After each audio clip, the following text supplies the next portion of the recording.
Khaled, and we the best. we really got the ball rolling now.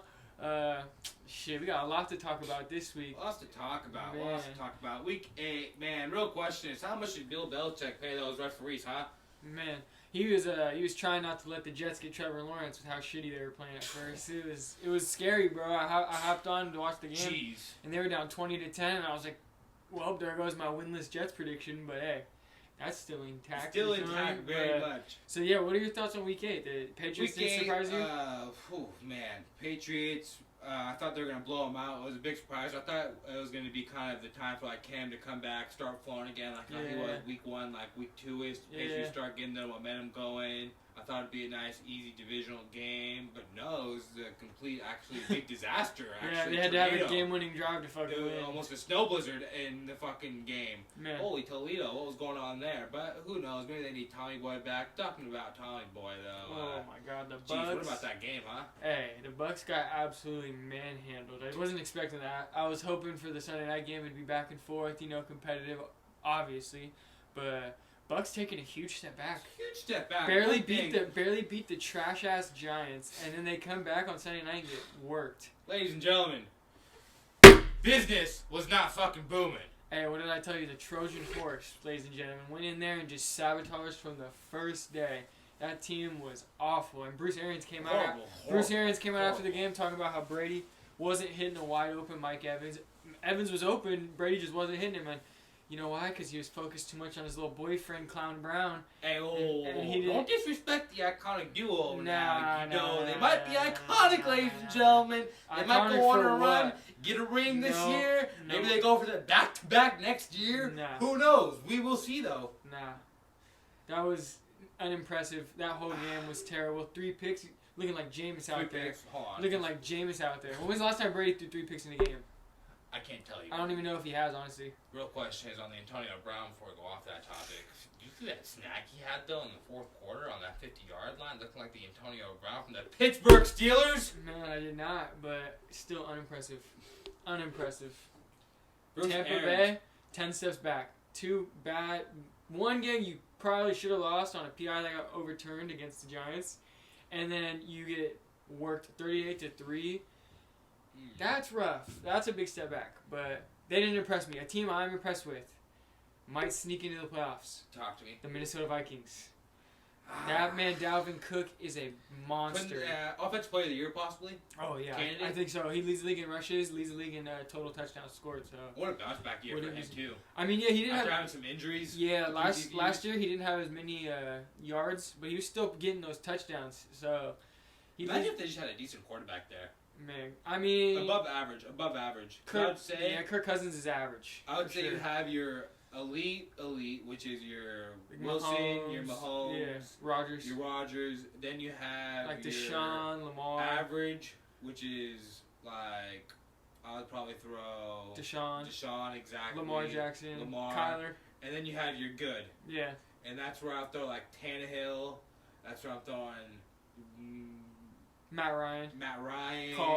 Carr. And then you have your fucking pathetic, trash can, piece of shit quarterbacks that like to lose you fucking Super Bowls. Jimmy Garoppolo.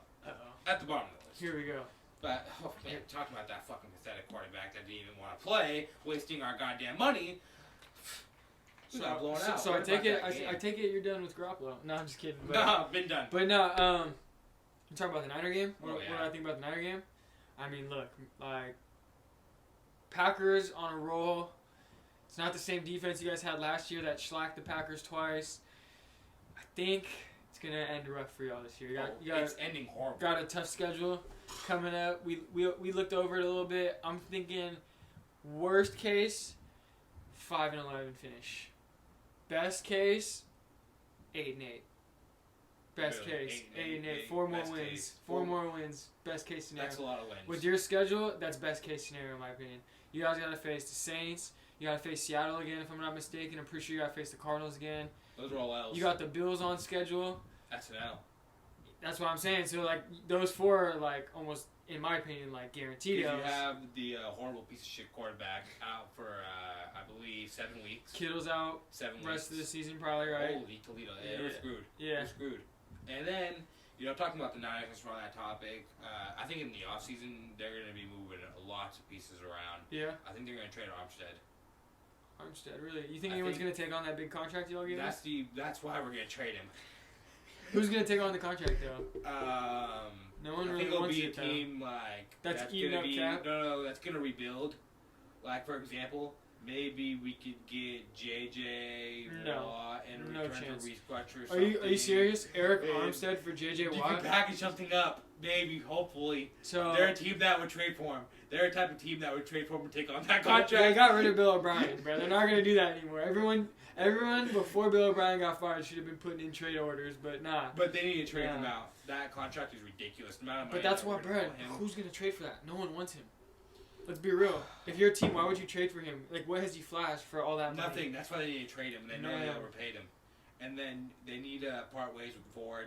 That's another contract that's just like... She's been hurt all year, too. Hurt all year. Doesn't play, not even half the snaps. He can't play on rundowns. Only a rusher on pass downs. So that's just fucking horrible for the money he's getting paid. What about Sherm?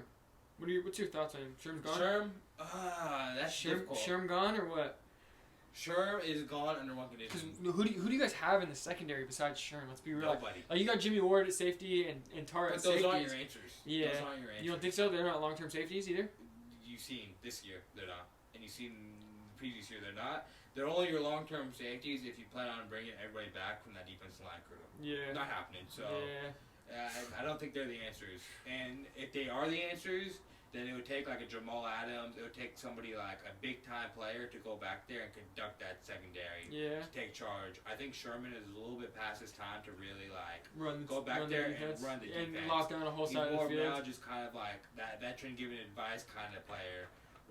And honestly, I think he got exposed in the Super Bowl. Yeah, so, he's been out like all year, hasn't he? Yeah, pretty much. Is he gonna come back? Yeah, he comes back next week. Will be his week what was back. it? He had Achilles injuries or something, and he already had trouble with both of them in the past. So. Exactly. So I think his time's coming. Done with the Niners. Retirement-wise, I think he has another 3 years left.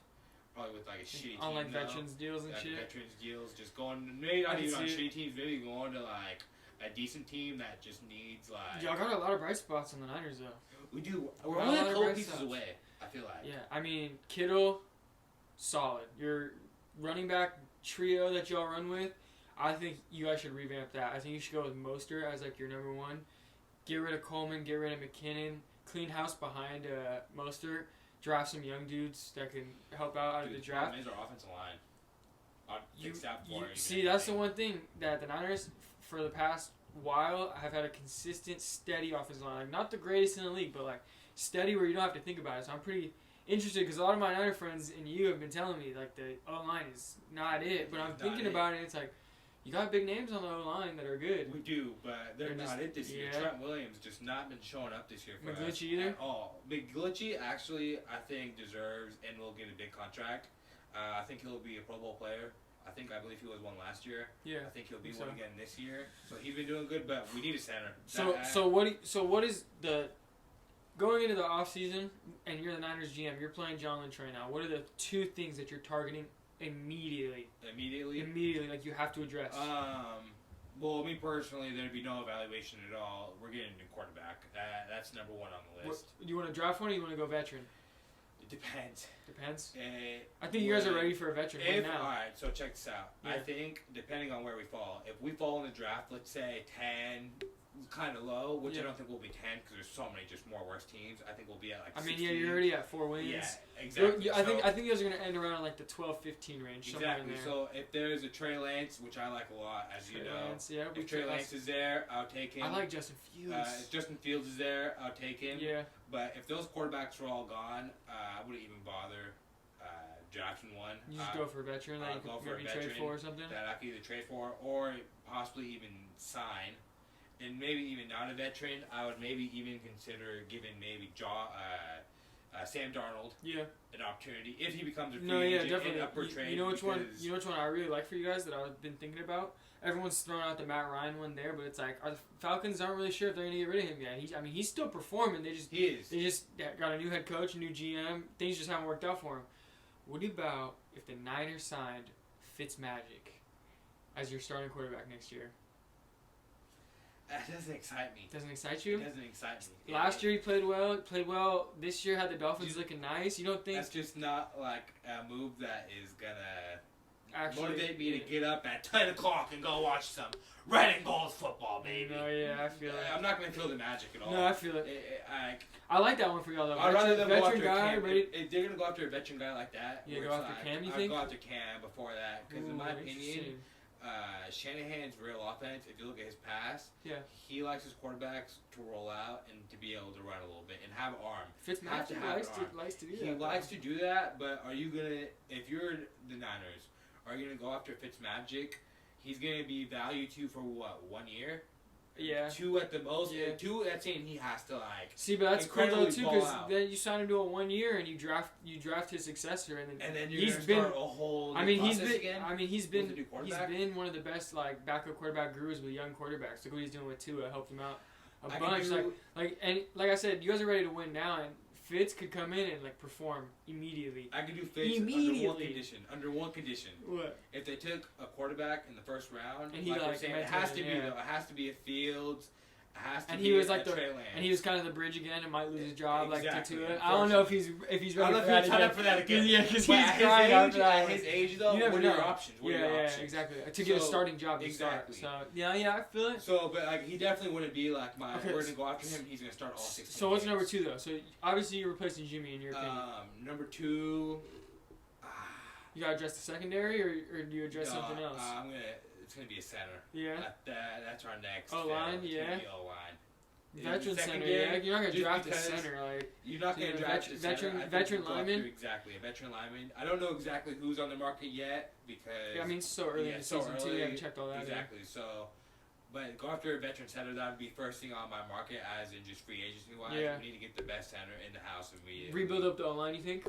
Not necessarily rebuild because we have some nice pieces. I would honestly. What about Trent Williams? Just sign him to an extension. Do you get rid of him? I would. Okay. I don't know what the contract details were.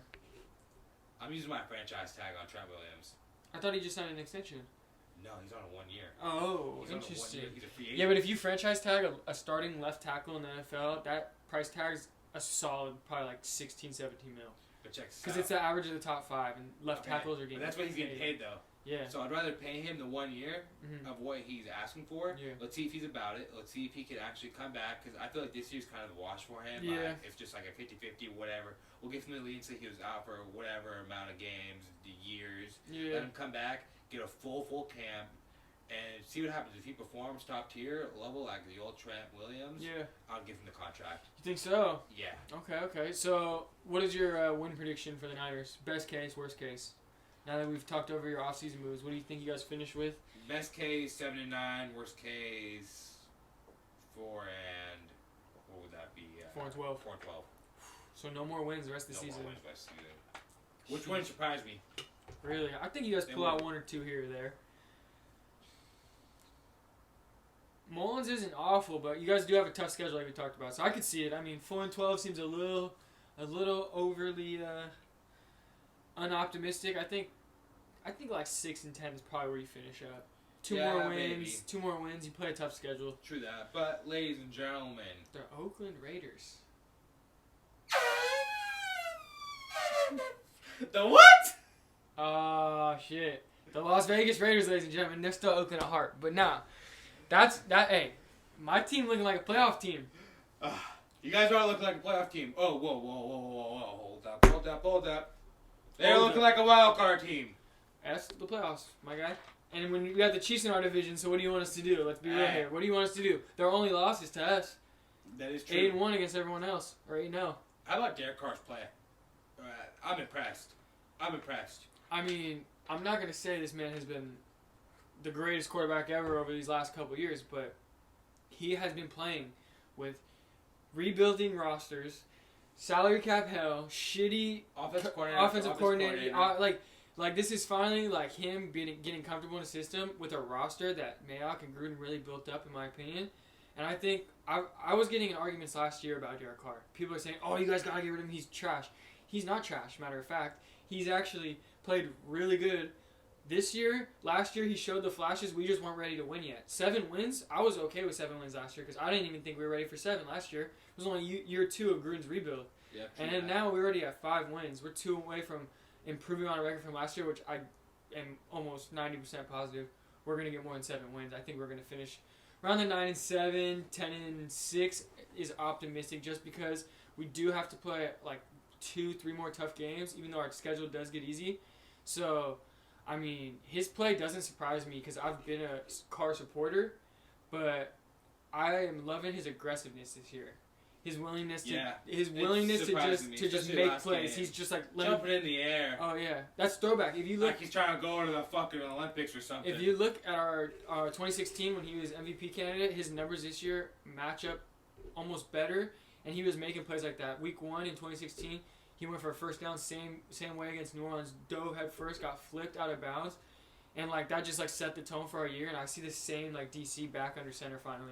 It's great to see. No, so, yeah, like he's got that fire back under him. Is he your guys' quarterback for the future? Oh yeah, yeah. How many years does he have left on his contract? Do you know? I believe 2. 2. 2. Are you extending him maybe? Maybe not after this season. If he goes into next year, right, and has 1 year left, like after that year, like he goes into next year after a good year this year. Like where we go playoff berth and maybe he makes some noise in the playoff, maybe 1 win. Because I don't see us, we're not going to. Once we get in the playoffs, the AFC is so tough. Like we're probably going to be 1 and done. If we squeeze 1 win in, being realistic, we're probably getting bounced in the second round. You feel me? So, yeah. But if he shows that he can get us to the playoffs, make plays, and keep balling how he's been this year, I definitely think going into next year, it's a thought for Gruden and Mayock. Like, all right, do we extend him? And then once we start the year next year, if he continues to show early, like, oh yeah, I'm still that dude, maybe he gets another year or 2 years at it. It's not going to be a lucrative, like you know what these 4 year, 5 like 4 year, like $100 more million on the deal. Like it'll probably be more of like a, all right, so you got 1 year, we'll give you 2 more. Now it's a 3-year deal for like, you know, like 80 mil or something like that in between there. So I definitely think he's our guy of the future. I just don't know how long into the future. You know what I mean? Yeah, for sure. So it's definitely a play by ear because you want to see how he continues to progress, especially like the more years he gets in Gruden's system, I think like the better it's gonna get. You know what I mean? Like, like when you get comfortable with the system and you start knowing everything about it, everything you need to do to get your team set in the right play when you see the defense, and you just become like one with the playbook in a way. And I think he's our guy of the future for sure. So you asked me 2 things that I think we need. What are 2 things you think the Raiders need? But you cannot say it because everybody in the world knows. Let's just take the defense coordinator out. Oh my God. We all know you guys need that one. Yeah. So besides that one, we all know that one. What are the 2 you guys need? 2 things I want to attack if I'm the Raiders, if I'm John Gruden and Mike Mayock, is we need to go in the draft and draft more D-line. I was going to say that. Our D-line has definitely improved and gained a little bit of depth here and there. Like we got multiple guys on the D-line that are like good, you feel me? I want to go into the draft. Like Cleveland Farrell, amazing sophomore year. Everyone hated on that pick, said he's a bust. He's been playing great this year. He's like top 10 in like PFF rankings for run defense and QB pressures. Like he doesn't have the sack totals. He's been playing inside a lot, run stuff in. Major jump this year. And Max Crosby, we all know, like he's a boy. We drafted him, and he came out and got 10 sacks. Like that's a big thing. Those 2 are set, and we have nice depth at the D tackles, like with Hurst and some other guys. Like it's not awful, but I want to go into the draft and get either in the draft or free agency. I want to go out and get that dude, that DN that goes out there, and he's just like you have to double team him and free up the other side for Crosby or someone else. Like I'm tired of having just like an average D line. When you have a D line that can wreak havoc. Especially when you have a young secondary like us, like we have a lot of playmakers in the secondary. They're all just in their 1st or 2nd year, so it's like they're all still learning the NFL, and that's one of the hardest positions to get used to. Transferring from college to the NFL is secondary because you're going against top talent and all that. So if we improve the pass rush a little bit more, man, I would love that. And then apart from that, I want to go in and I really, really, really want to attack and figure out our linebacker core. We went into the offseason and signed 2 of the biggest free agents at linebacker.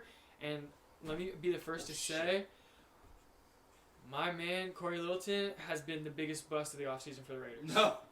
Biggest bust of the offseason for the Raiders. You heard it first, ladies and gentlemen. He has not been living up to the contract we gave him. Kwiatkowski, he's a baller. That man, Nick Kwiatkowski, he is a baller. We signed him and everyone thought he was like the second biggest signing. Nah, he's been an anchor for our defense. What's his name suspended all this year? Who? Yeah, we didn't sign him back. He's a free agent. So he could play. He could play. He could have played from week 1, but it's like the whole thing is every team's scared to sign him because if he gets one more hit like that, like they're gonna just suspend him a whole year again. It's like really like a risk to take. So the one thing I like to see is the Raiders clean up some of the misses they had in free agency this offseason. They spent some big money on guys that just aren't performing. And sometimes it's offensive line Pacific. Oh no, offensive line is great.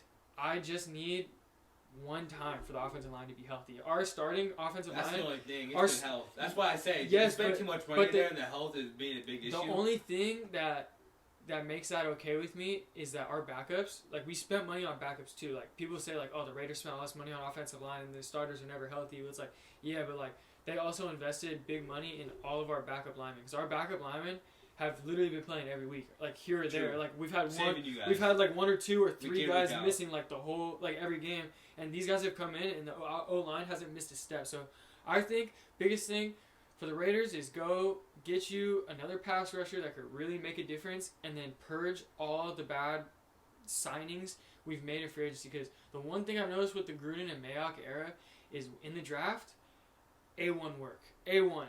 Gruden's like, I want a guy that can do this. Mayock's like, let me find him. Finds the exact guy for the system. The one place where they have messed up consistently is in the free agency department. I don't know if they need to maybe get another personnel person up there in the front office that knows like free agency decisions in the NFL better. But that's the one area that I think like the Raiders could really improve is like their free agency. Like they kind of missed on. I can name almost 4 or 5 guys they've kind of missed on, and it's kind of hurting our team.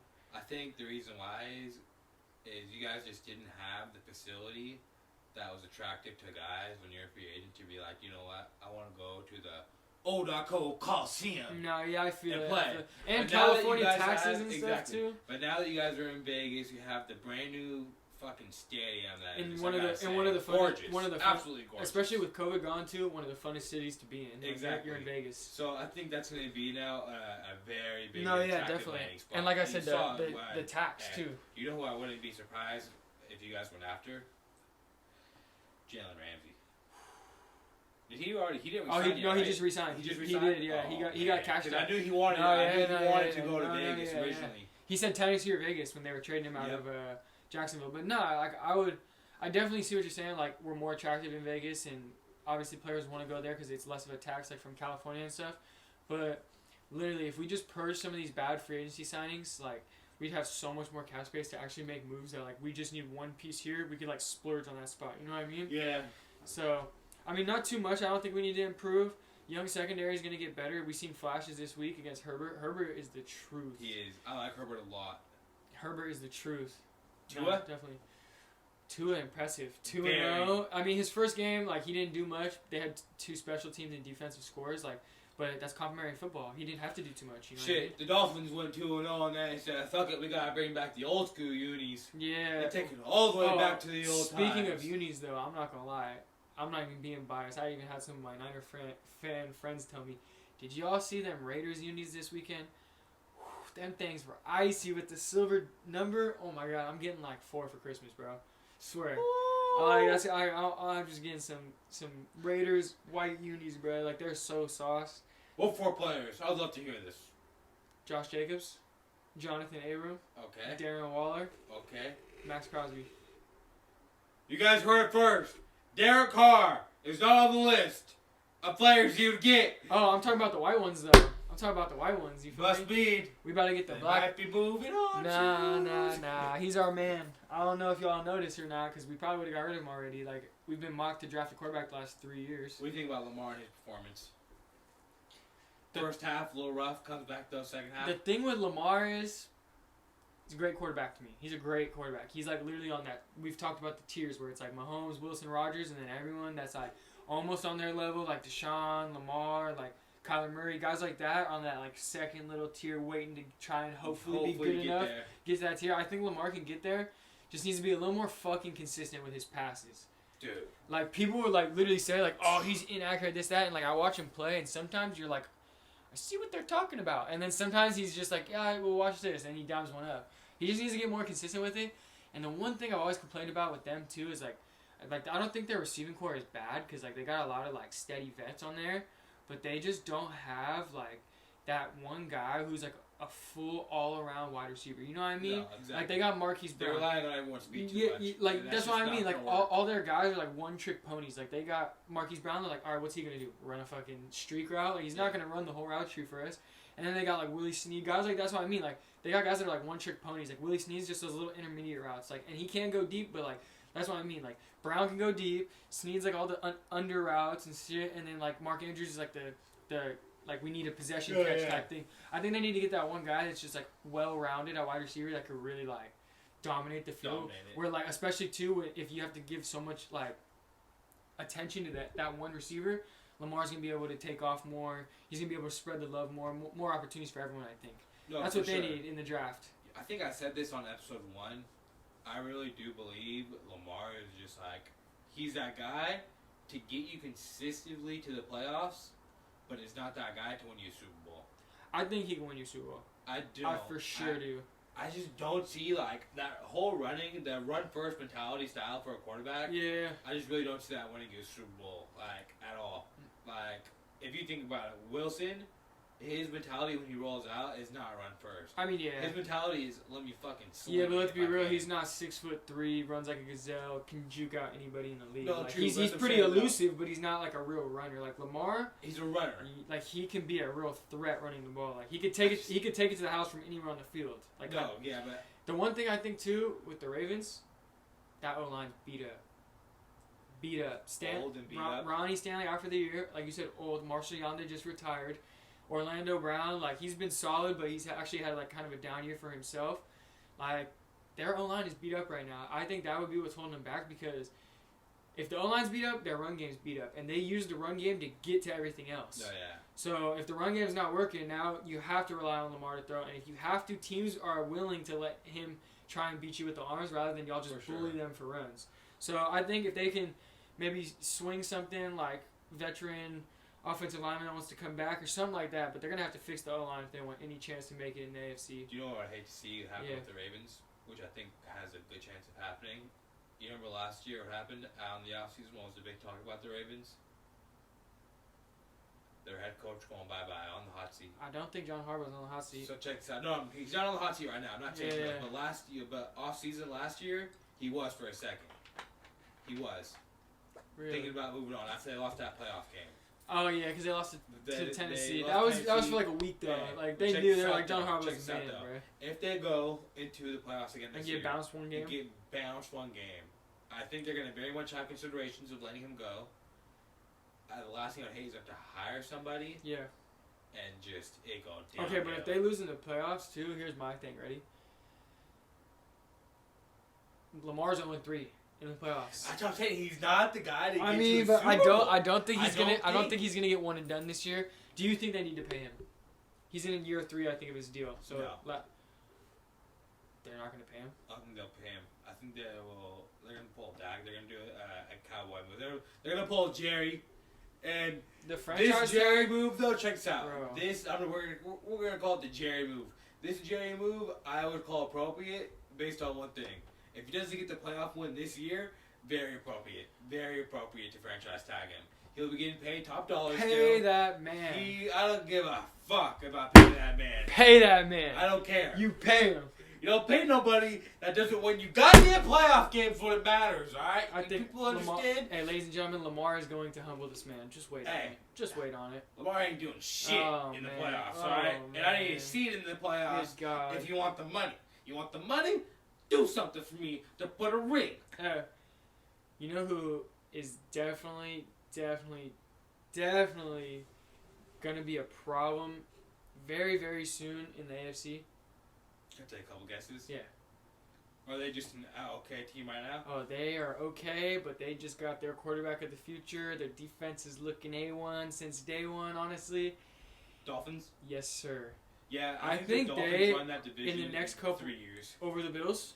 Yeah. I think it's going to be them and the Bills battling it out in the future for the next couple years. Because I think the Jets are still a long ways away. And I think the Patriots, like you were talking about, like, they didn't really impress me barely beating the winless Jets. Like, they didn't take that step. Oh, the Patriots are back. This, that. Like, I mean, it was still pretty shaky, and they had to get a game-winning field goal to beat a winless team. 55-yarder. Yeah. Barely pushing the inches to get the fucking field goal. So I definitely see the Dolphins making some big moves soon.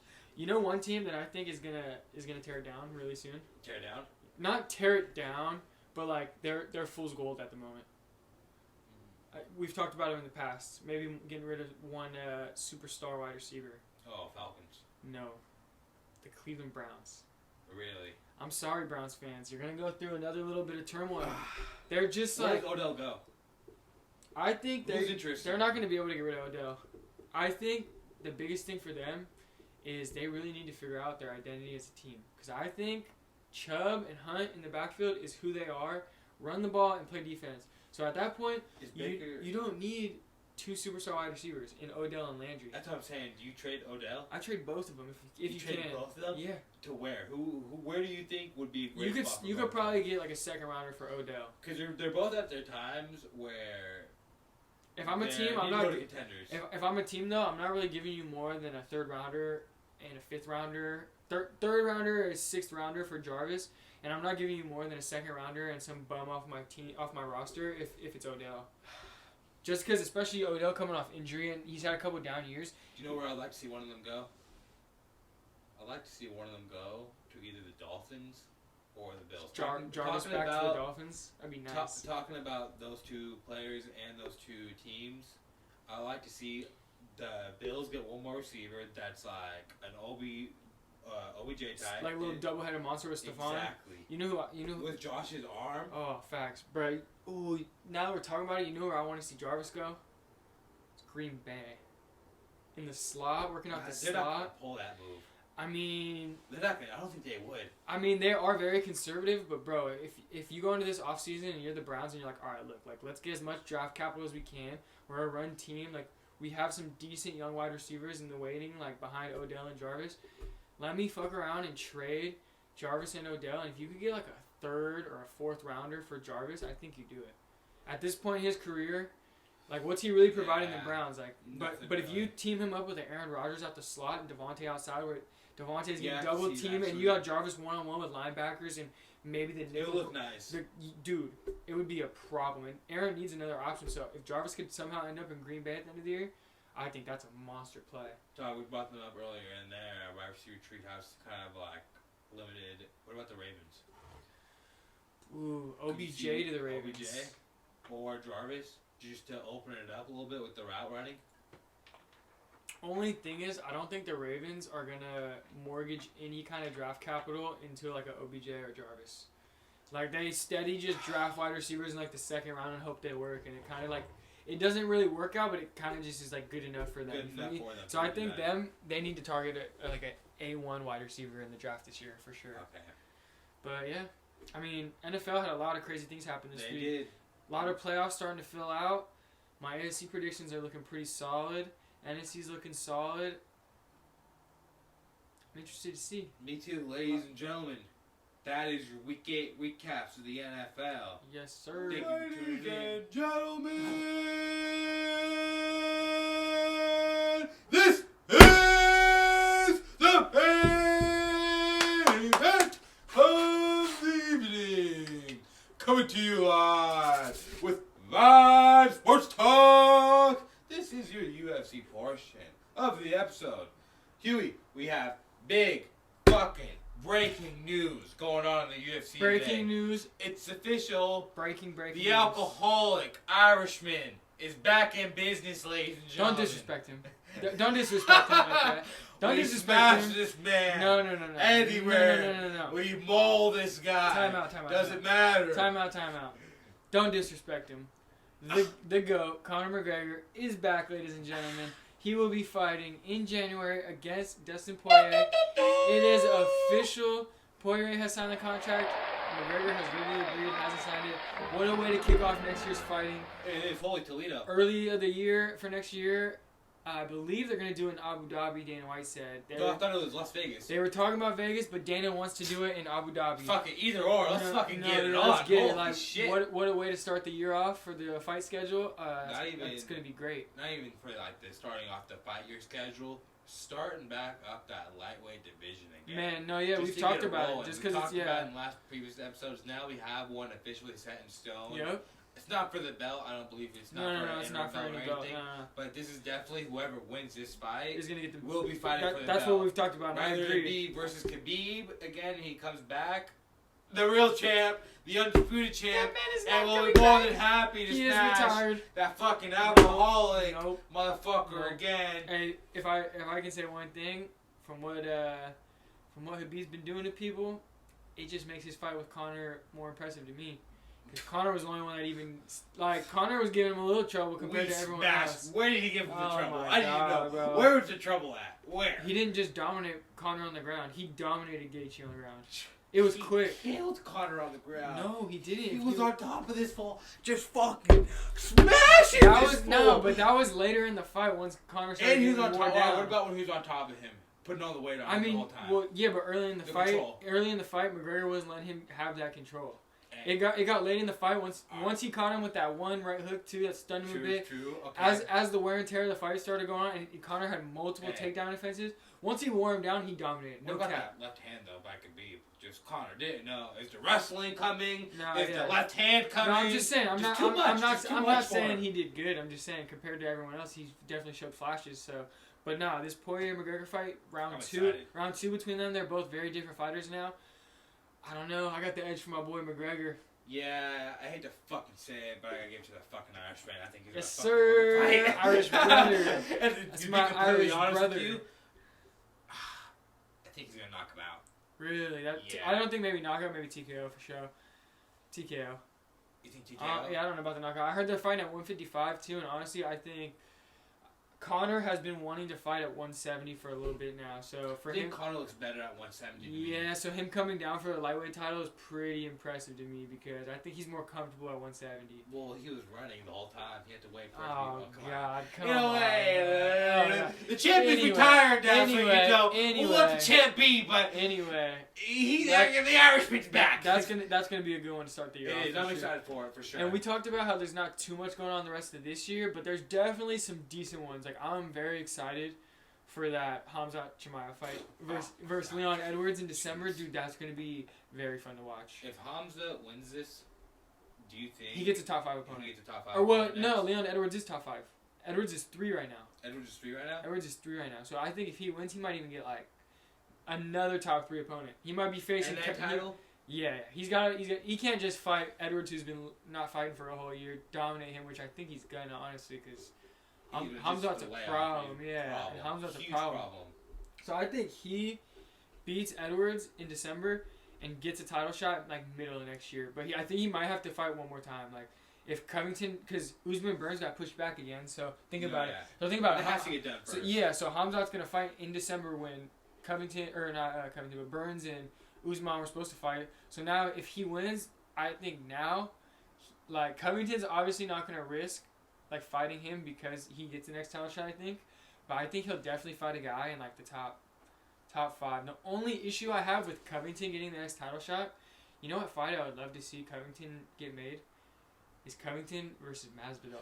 The best friends turn enemies. Nah, because think about this, bro. Buy your tickets, me versus Jordan. Nah, think about it. They be talking hella shit, bro. And Covington definitely does a title shot, but I think Masvidal does too because he took that fight short notice, and honestly, Usman did not do anything to him. He didn't do anything. He just stomped his toes and held him on the fence. I think Covington would kill him in the cage. Masvidal? I think he would kill Masvidal in the cage. I don't know. I think Covington's wrestling is just so much. Masvidal's got good wrestling. Everyone said Usman's wrestling was too much for Masvidal, but all he did was clench him up and hold him against the fence to stomp his toes. I just don't think. And that was with a low gas tank. If Masvidal's got full training camp ready to go, not having to seeing what he did to Tyron Woodley and seeing how he fought against Usman, I just see him going in there. Maybe not like dominating him the whole entire time, because of course I don't think he beats Jorge will. Jorge's gonna win. He'll get okay. You think he'll win? Ladies and gentlemen, Jorge would dominate Colby Covington, straight up.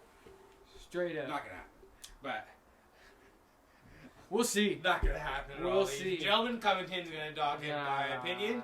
We will see though. When that makes official, maybe we'll get it back going on here or there, but we'll see. Time will tell on that. We'll definitely put a bet on that one because I know that's a W. I have a question for you. I'm going to name a couple fighters for you. All right. Fighter of the year. Ooh, okay. Let me hear it.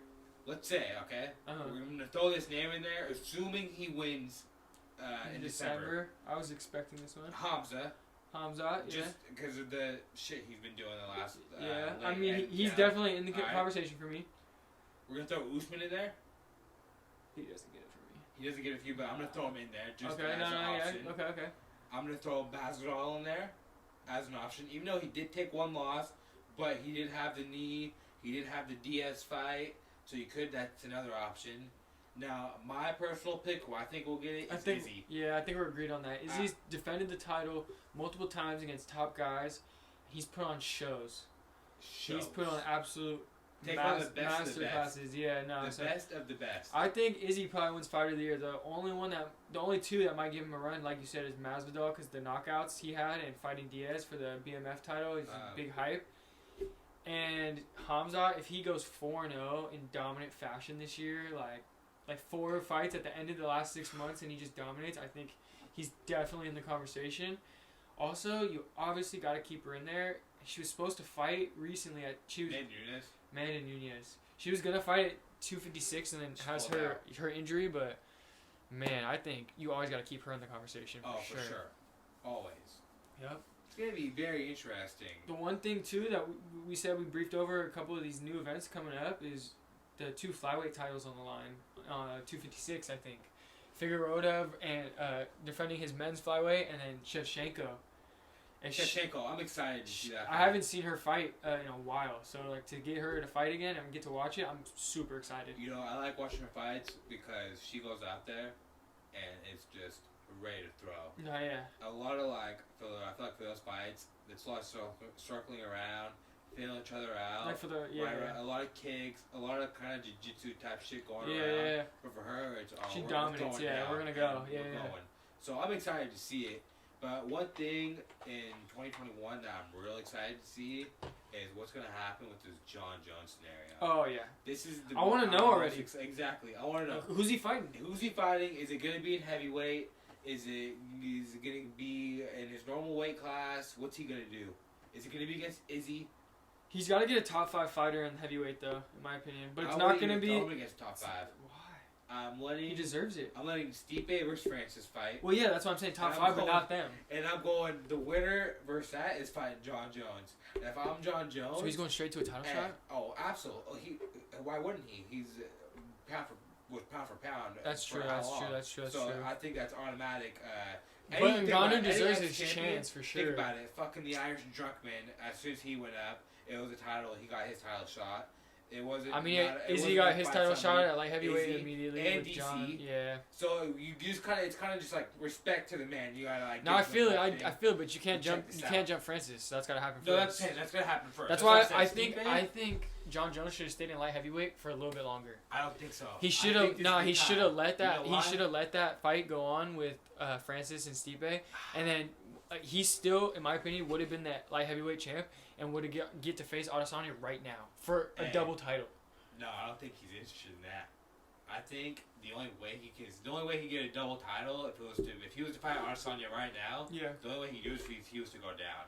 He's not trying to go down. So no, he wants to go up. Down, if anything, he would get dogged. If he would get dogged, he definitely would get dogged.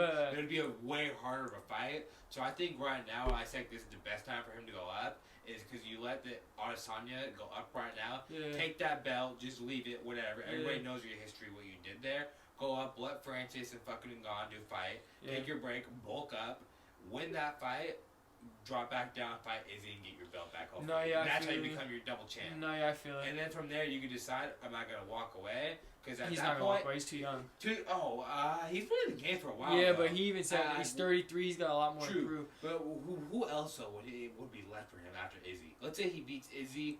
Who else? Well, that would be fucking. He's got to take on John Blachowicz he's the title holder now. I think him and Reyes might run it back if he wins the title again at light heavyweight. I would like to see him running back with Reyes. Maybe Glover Teixeira. He deserves a title shot.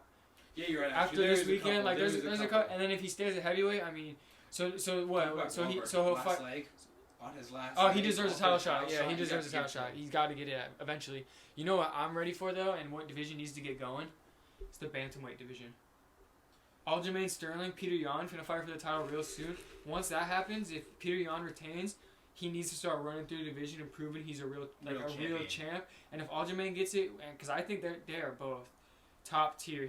Like Peter Yan and Aljamain Sterling is gonna be such a fun fight. So whoever wins that, I think once they win it, they need to get that division going because the bantamweight division, 1 through 15, might be the most stacked division in the UFC.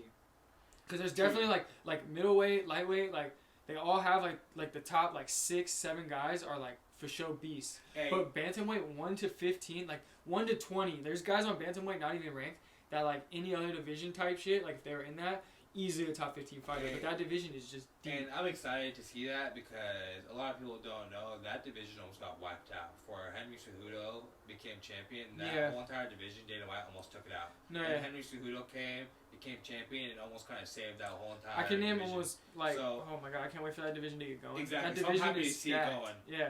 But, ladies and gentlemen, that is your UFC portion of the episode. Oh, and just before we end this. Oh.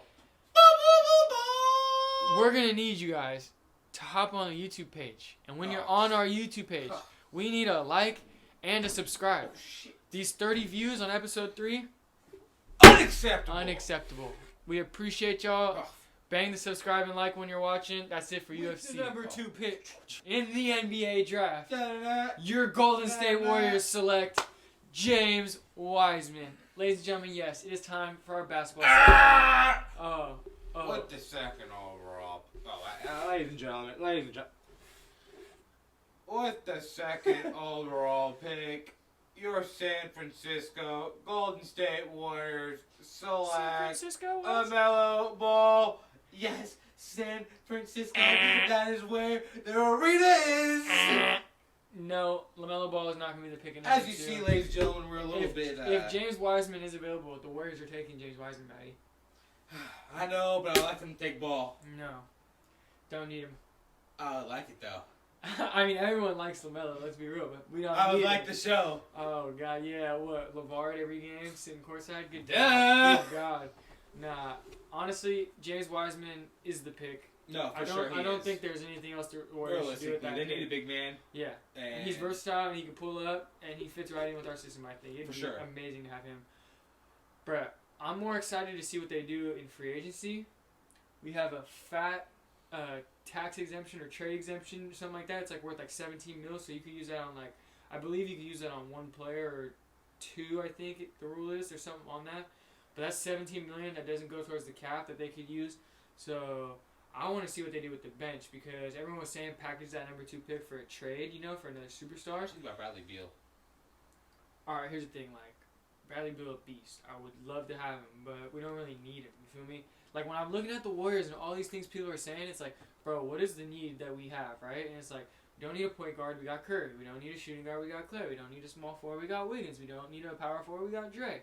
So it's like the only thing that makes sense logically to me is go draft James Wiseman as your starting center. So your starting 5 is filled out, looking nice. You already have 2 decent, I think, key bench guys in Pascal and Marquise Chris, who came on last year and was a beast for the Warriors. We re-signed him too. So I'm saying, like, you have them on the bench now, right? You drafted Wiseman with that number 2 pick. Now go use all that extra cap space you have, that trade exemption, that tax exemption I was talking about.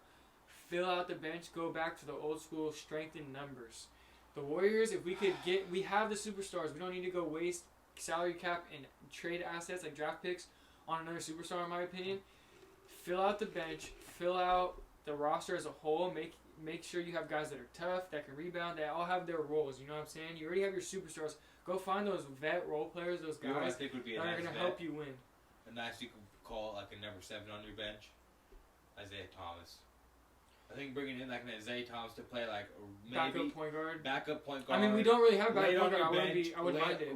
Laid on your bench, very cheap. It could be, and I'm not saying he doesn't even need to be like add him on right away. Add him on kind of towards the season maybe. If nobody else has brought him in yet, type thing. I think that could be a nice addition for them. I think maybe Dwight would be a nice addition for them. That's what I mean. Go fill out your bench with vet guys that are going to help you win a shit. I agree with you on that for sure. And I just don't like the idea of trading the number 2 pick. Like you can get you can get a young guy who's a franchise cornerstone, and the Warriors have proven in the past, like other than KD, everything is homegrown. Everything is homegrown guys that are the main guys, and everything else on the bench is the vets that can come in and help you win. And I think that's what we need. I think we need to go back to that style, keep this number 2 pick, draft Wiseman, fill out the starting 5, and then fill out that bench. You already have, like I said, a couple key contributors on the bench in Pascal, Marquise Chris, Damian Lee even showed some flashes. Like you said, add Dwight to the bench, some more front court depth, and just go for strength in numbers again. I think that worked for the Warriors, and if we do that again and find guys that play certain roles just so well, that just intertwine lineups where Steve Kerr can be like, all right, plug and play with the superstars, sky's the limit for us again, and I think we're the main challenger for the Lakers in their repeat. I was going to ask you that. Are we the biggest Oh, yeah, we're the biggest challengers? Oh, we're the and biggest, the biggest threat? Championship pedigree, experience, everyone's getting back healthy, and it's still the Warriors, baby. Like, come on. We dominated. And we're still gonna. We're going to come back and still dominate. Believe that. And I think our draft pick relies heavily on what the Timberwolves do.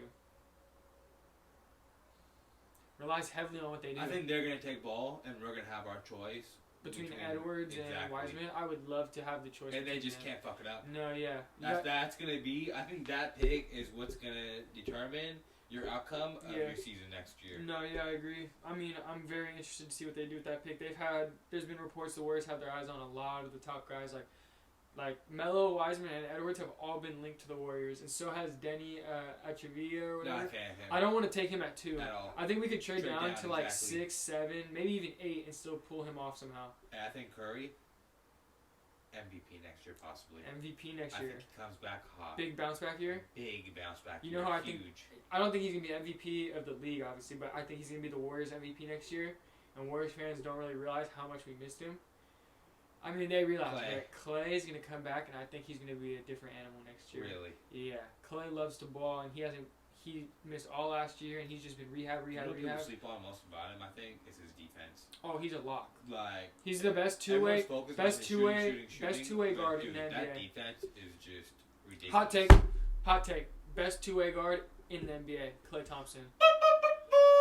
No bias. Jimmy Butler's in the conversation for sure. Best two-way guard, hands down, Klay Thompson. He'll lock your ass up. He'll lock your ass up, and he'll come sharpshoot you on the other side. He is a real boy. I miss Klay. I can't wait for him to be back on the court, honestly. And I don't know if you know, his shoes aren't really hyped over here in the U.S. Oh, but in China, number one sellers. My man's got the heat. Go tap in. He just dropped the Klay 6. Michael Jordan in China.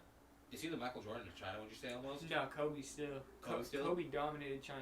Okay, for sure. You're right. You're right about that. Okay, number 2, would you say? Nah, D-Wade dominates China too. He's also signed... Top 5? Yeah. Top 3 probably. He's probably number 3. Number 3? Yeah. But he's absolutely killing it. The only reason I say D-Wade and Kobe is because obviously Kobe dominated China and had his shoe out there. And D-Wade would have made that dunk. D-Wade was one of the first guys to... besides Kobe, to transfer over and sign a deal exclusively with a Chinese apparel company that does D-Wade shoes. I'm not gonna lie, D-Wade shoes are pretty nice too. Like for basketball, I was like, they don't look cool like Jordan's and shit. Nah, that's what I mean. Like they're like decent shoes over there and shit. They look cool, but definitely tap in with him if you fuck with Klay, because I mean that's support the man. Yeah, exactly. That's the homie. You feel me? Just like if y'all didn't know, you could support VibezSportsTalk as well on the Instagram. We got these stickers still for sale. We got big moves coming. Gonna have a couple other things in the shop very, very soon for y'all too, so make sure you stay tuned for those. But man, I'm excited. Warriors gonna give the Lakers some trouble next year. If you had to make a finals prediction right now, though. Right now, before the season starts, before free agency, before the draft, though, you just off the top of your head, are Lakers back in the finals?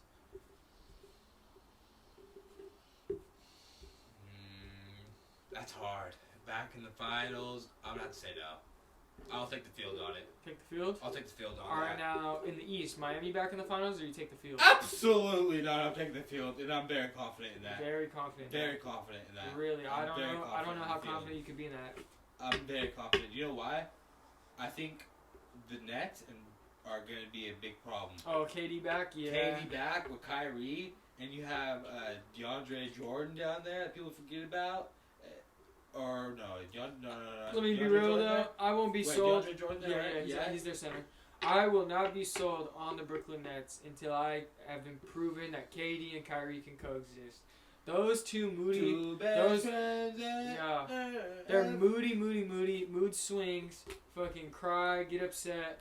I don't know. We'll see if that lasts, honestly. We will. Ladies and gentlemen, that is your recap for episode number 4. Thank you for tuning in. We appreciate all the support. Make sure you like, comment, but most important, make sure you subscribe. Show some love to your boys. You're going to want to see what we got to talk about every week. We talk about the hottest topics in sports, some hot takes always coming out of this. And like we said, you won't want to miss it. At all. Vibe Sports Talk, episode 4. Episode 5, guys. We'll be doing possibly Q&A. So comment down below any questions you have for us in Vibe Sports Talk. Thank you very much.